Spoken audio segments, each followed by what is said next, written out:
जय माता दी। आप सभी भक्तों को, आप सभी भक्त मेरा प्रणाम स्वीकार करें। माता महाकाली धाम में आपका स्वागत है।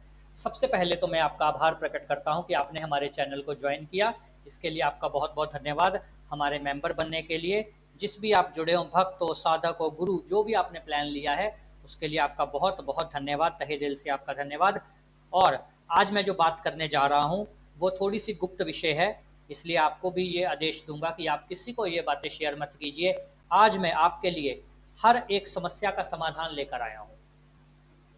सबसे पहले तो मैं बता देता हूँ कि जो भी आपके जीवन में समस्याएं चल रही हैं उसके पीछे 5 मुख्य कारण हैं। सबसे पहले होता है गुरु ऋण, दूसरा होता है पितृ ऋण, तीसरा होता है प्रेत ऋण। ये 3 ऋण आपको देने ही पड़ते हैं। प्रेत ऋण में माता पिता का ऋण भी आ जाता है।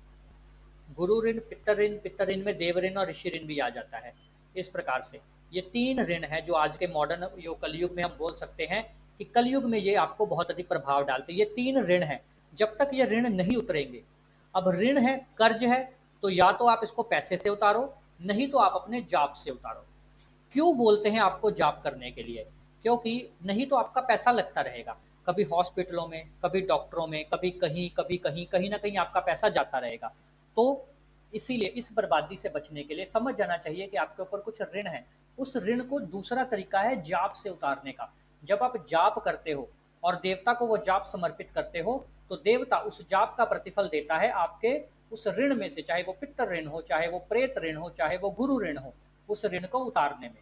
और अपनी आय का 10वां भाग निकालकर उसका भंडारा जरूर किया कीजिए, या उसका किसी को खाना खिला दिया, किसी को कपड़े ले दिए। कपड़े लेने से अच्छा किसी को खाना खिला दिया, वो अधिक रहता है, बढ़िया।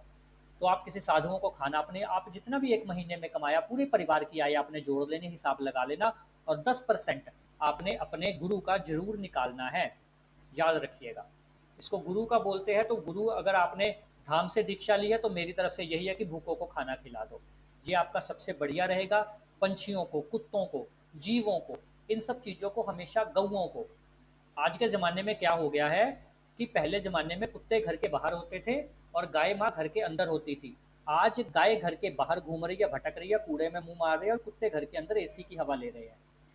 तो ये सब समझना पड़ेगा आपको। कुछ भेद तो हमने गलतियां की हैं, तो वो चीज़ों को समझिए। अपने महीने के, आपके जीवन में कभी कष्ट आ ही नहीं सकता अगर आप ये छोटी छोटी चीज़ें करना शुरू कर देंगे। ये कुछ चीज़ें हैं जो मैंने मेंबर्स के लिए ही बनाई हैं, जो मेरे जीवन का अनुभव रहा है। तो आप लोगों को ये ऋण उतारना पड़ेगा। देखिए, ऐसे नहीं उतारोगे तो डॉक्टरों को दे के उतारोगे, ठीक है? तो इसलिए अपना जाप कीजिए। रोज कम से कम 3 घंटे का जाप आपको करना चाहिए। 3 घंटे कैसे भी हो सकते हैं, 1 घंटा सुबह, 1 घंटा दोपहर, 1 घंटा शाम, ऐसे हो सकते हैं। आधा आधा घंटा 5 बार बैठ जाओ, ऐसे भी हो सकते हैं। 2 से 3 घंटे आपका रोजाना का जाप मुझे चाहिए ही चाहिए। तभी आप इन सभी ऋणों से मुक्त हो पाओगे और जल्दी हो पाओगे। जितने कष्ट आपके जीवन में लिखे हैं वो एक प्रकार आ जाएंगे। आपके बच्चों के जीवन से कष्ट आपका कुल तर जाएगा अगर आप जाप करते हो रोजाना। याद रखिए मेरी बात।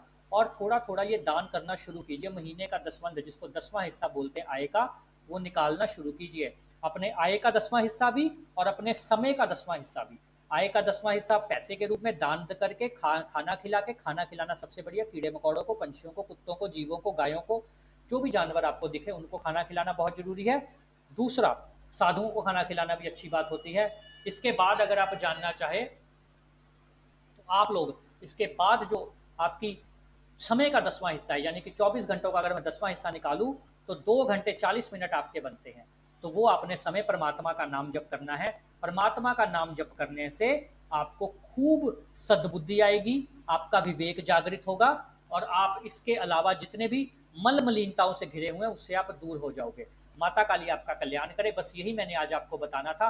आपके हर परेशानी का उपाय इस वीडियो में छुपा हुआ है। माँ काली आपका कल्याण करे। आप सब भक्तों के मंगल भविष्य की कामना के साथ, जय माता दी।